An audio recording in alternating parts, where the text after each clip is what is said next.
Hello everyone, what's up? In tonight's video I'm going to show you the 1/35th scale pre-assembled metal tracks that I recently got for my upcoming Jagdtiger build. Yes, that's right, pre-assembled I said. Are they any good? Are they super expensive? Keep watching and you'll find out. Whether you're a wargamer or a scale modeler, if you want to learn more about weathering, start now by subscribing and clicking the bell. These are my first metal tracks, so I was very excited when I got them in the mail. They were very carefully packed and they made it all the way from Ukraine to Germany in just 10 days. Here's a nice freebie. Sector 35 sent me some Ukrainian candy, which my son really loved, and a little business card. I bought my tracks on eBay because I didn't know that they had a regular online store. I'll be showing you the website later. So let's have a look at these beautiful and shiny tracks, shall we? My only experience with fully articulated tank tracks were the plastic workable tracks from my 1/16th scale Panzer I, and the first thing I noticed here was a difference in weight. The level of articulation is clearly superior as well, and as for the looks, well, they are what one would expect from white metal. For now, nice and shiny.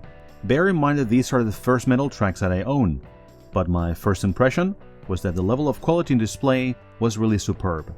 Everything seemed really solid, with no pins sticking out and no visible flaws anywhere. As you can see, I enjoyed playing around with these as much as my 6-year-old son.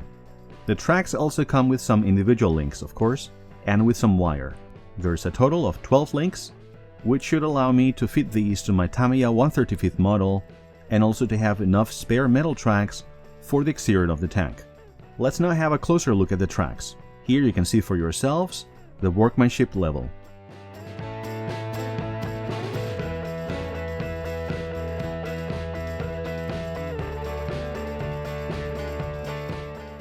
My rather expensive Tamiya kit, which I plan on building during the summer break, came with vinyl tracks.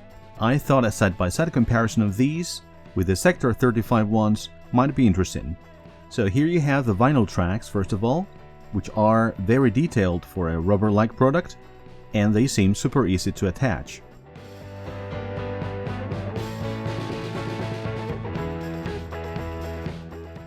Now let's have a look side by side.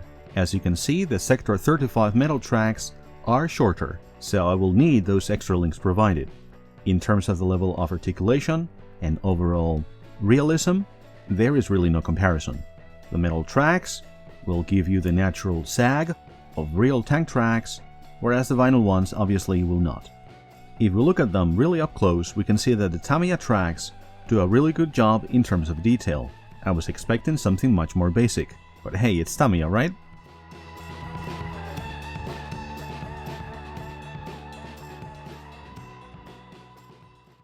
A really big advantage of metal tracks is the fact that you can use burnishing fluid instead of a primer. Now there's a lot of dedicated tutorials on this out there, but I just couldn't resist showing you some footage of the process. As you can see, the tracks start to change color and get oxidized within a few seconds. I wanted as extreme a finish as possible at this step, as I will be polishing them later, so I just continued playing around with them for quite a while. After a few minutes of splashing around in burnishing fluid, this is what the tracks looked like.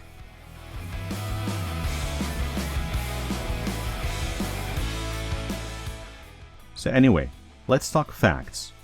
How about the price, and how do these compare to the tracks offered by more famous companies like Friulmodel? Let's have a look.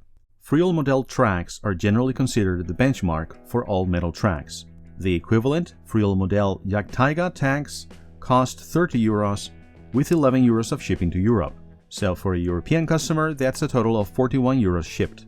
For a US customer, that would translate to $52.47, again with shipping included. Friulmodel tracks require a significant amount of labor, as you can see in this video.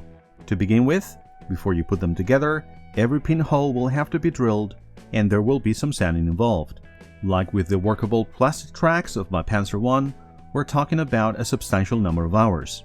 Therefore, one would expect the completely pre-assembled Sector 35 tracks, which require no work whatsoever, to be much more expensive, right? Well, let's see. The price is $39.99 in US dollars, with a flat rate of $8.90 for worldwide shipping.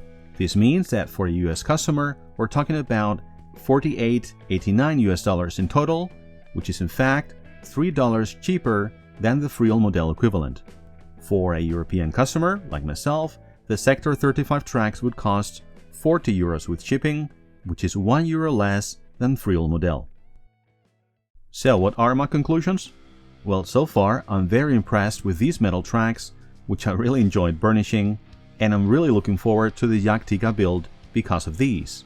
For a beginner like me, who is also time poor, having pre-assembled metal tracks as an alternative is just incredible. I will let you know how it goes, of course, but I'm pretty sure that they're gonna work great. So whether you're a scale modeler yourself or not, I hope that you enjoyed this little video. Let me know your thoughts in the comments. What do you prefer? Plastic, vinyl, or metal? A big thank you as always to my Patreon supporters, who not only help me get gear and products to try out, but also constantly cheer me on. Thank you all, and remember, keep it up and weather it out.